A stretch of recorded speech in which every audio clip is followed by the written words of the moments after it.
કબીરવડ અને મંગલેશ્વર વચ્ચે નર્મદાના તટ પર ખુલ્લેઆમ ખાણ ખનીજ માફિયાઓનો આતંક જોવા મળી રહ્યો છે। આ જોઈને એવું લાગી રહ્યું છે કે ભરૂચમાં જંગલરાજ આવી ગયું હોય એવું લાગી રહ્યું છે। આ રેતી ટોળકીઓને કોઈ કહેવાવાળું જ નથી। હાલમાં નર્મદા નદીનો જન્મ જયંતિ હોય ત્યારે ભરૂચના હિન્દુ ધર્મના કહેવાતા લોકો કેમ મૌન છે? રેતી માફિયાઓ દ્વારા ખુલ્લેઆમ માં નર્મદા નદીની વચ્ચોવચ્ચ પુલ બનાવીને ખુલ્લેઆમ ગેરકાયદેસર કરી રહ્યા છે તે જોવાઈ રહ્યું છે।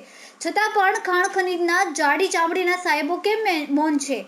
શું નર્મદા માની કોઈ કાળજી રાખવી કે નહીં? જો આવા રેતી માફિયાઓને ઉપર કાયદેસર કાર્યવાહી નહીં કરવામાં આવે તો માં નર્મદાને ખોદીને મોટા ખાડાઓ પાડીને નર્મદાની ખુલ્લેઆમ ચીરહરણ કરી રહ્યા હોય તેમ લાગી રહ્યું છે।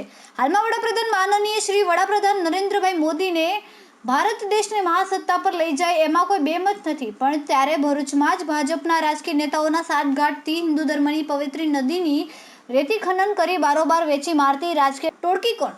જો માં નર્મદા માની આરતી જિલ્લામાં મોટું આંદોલન થાય એવી તૈયારીઓ ચાલી રહી છે, ત્યારે હાલમાં 2024ની લોકસભાની ચૂંટણી ધ્યાનમાં રાખીને જો વડાપ્રધાન આવા માફિયાઓને ગળું દબાવી નહીં તો વોટમાં મોટું ગાબડું પડે એવું લાગી રહ્યું છે। ભરૂચ જિલ્લામાં રેતી માફિયા ઉપર ખાણ ખનીજના ગુજરાત સરકાર વહેલાસર આની ઉપર કોઈ કાયદેસરની કાર્યવાહી નહીં કરે તો ભાજપના નેતાઓ ભાજપના નાવડાને ડૂબાડશે। ભાજપના કયા નેતા ધારાસભ્યોનો આવા માફિયા પર રહેમ નજર રાખી રહ્યા છે?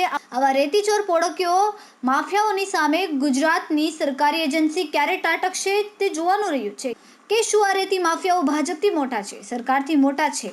તેમની સામે કાયદેથી કાર્યવાહી કરવામાં આવે કે પાછી પાણી કરે?